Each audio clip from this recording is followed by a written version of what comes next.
Well, good morning and welcome to Karen's Corner.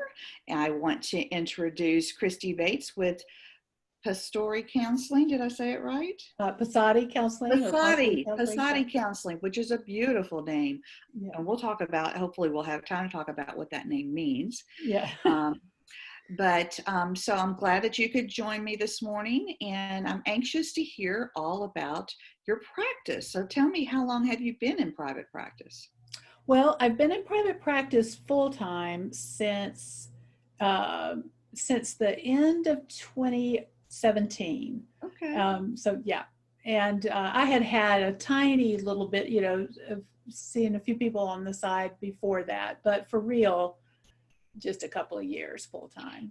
And you originally started your practice in Nashville, is that right? That's right. That's right. And I still maintain my Tennessee license. I moved to Oxford just a little over a year ago well, very end of March of last year, because I have family here I wanted to be next to or nearby. And so I keep my Tennessee license and I get to keep seeing my folks there. And of course, I live so close to Memphis, that also makes sense. Sure. And then I also have gained my license in Mississippi, which I'm real happy Okay, about. So. excellent.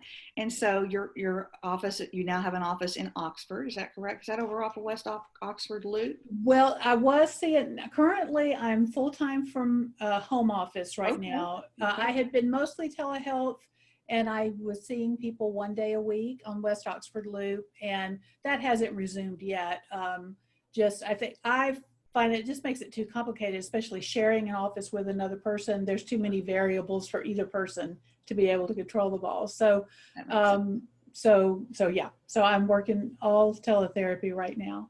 Okay. Yeah. So, what have you noticed as some differences or maybe challenges, pros and cons in regards to the differences between in-office counseling and telehealth?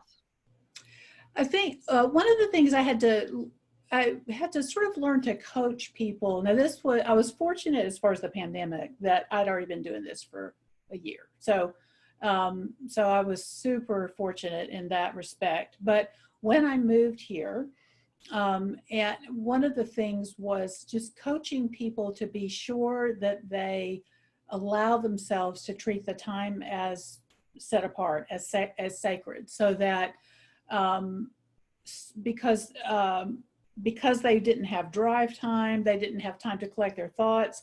They sometimes were coming in straight from something else, which is fine, but if they come straight from something else, then we're going to want to deliberately use the first couple of minutes to get here, you Oh, know. that makes sense. I love And that. yeah, All so about getting that's really clients. the biggest thing. Once people land, you know, once people land, it's not terribly different, really. So I gotcha. yeah. So, what would you say your specialty areas are? Well, um, I'm a trauma therapist is in terms of, when people think of, you know, oh, who do you want to see for trauma? I do a lot of mindfulness based stuff, including brain spotting and IFS work.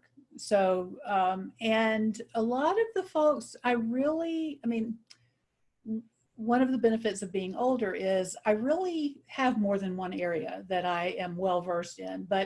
Um, but a lot of the folks I see are working on, maybe they have some abstinence going on in different areas of life, but they want to work on emotional sobriety. And that usually involves addressing whether it's chronic trauma or developmental trauma or acute trauma. That's usually part of that.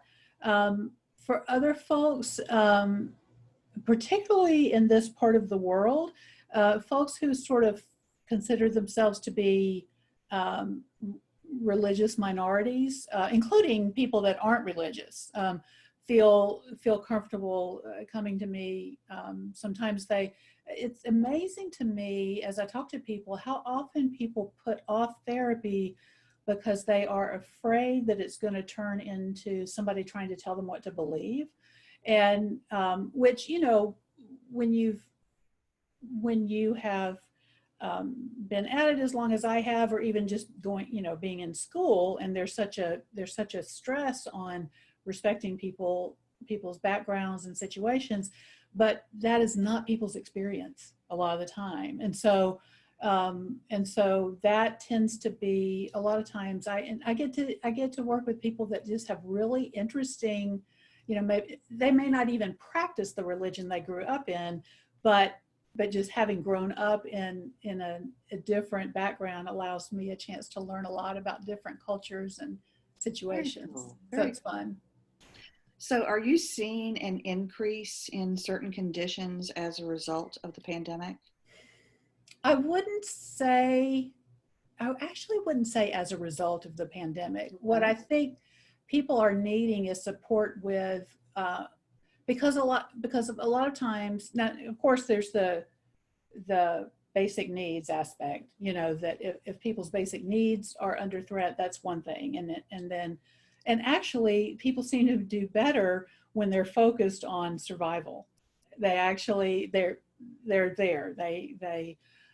But it is actually the folks that I see that are comfortable, or reasonably, as much as any of us can be right now, reasonably comfortable that they're going to be okay as far as being able to feed themselves and their families as long as the food chain holds out.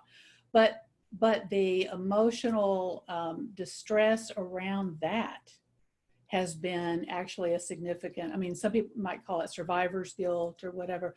That aspect actually, and these are not, I mean, we're not talking about super wealthy people. We're talking about people of, if people are doing well in any capacity, a lot of them actually feel a little bit bad about it. So a lot of my work with people has been helping them, instead of taking that feeling and turning it into some sort of self-flagellating guilt, is actually taking that concern for other people and putting it into some sort of action. Um, Even if it's just, making a small donation toward feeding other people or whatever it is, but instead of letting that energy be backed up and be something that causes distress, to actually use it to be part of the solution, I guess we'd That's say. wonderful. I Yeah. love that. That's very cool. So what types of insurance do you take? I actually don't take insurance. Okay.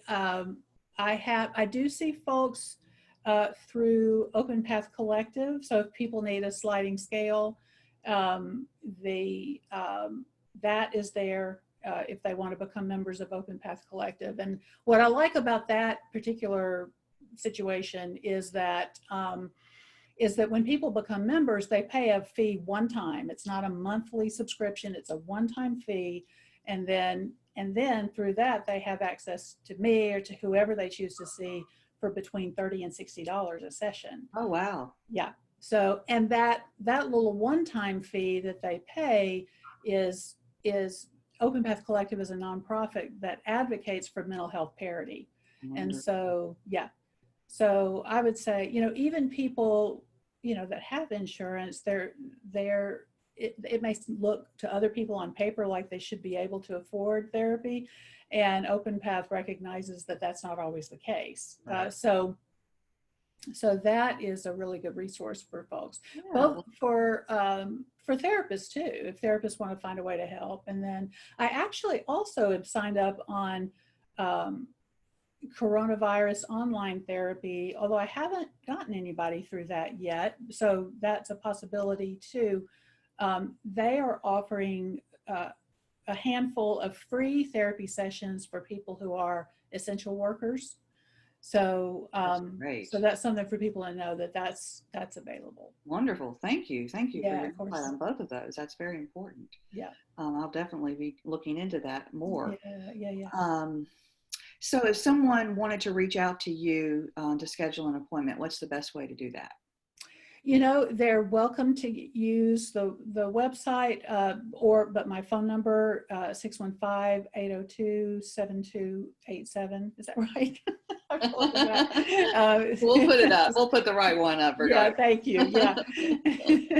So maybe it's 7267.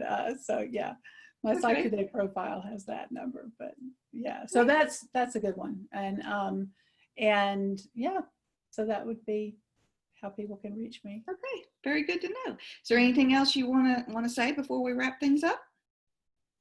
Not Not especially, although I have to say, I really love that you're doing this. This is an example of part of what is really inspiring to me during this time is watching my clients, but also other people like you just find creative ways to do what needs to be done and to continue on, even in the circumstances we're in. So I just think it's really cool that you're doing this, and it's a great example of that creativity Well, happening. thank you. I appreciate you saying that. Oh, you I love bet.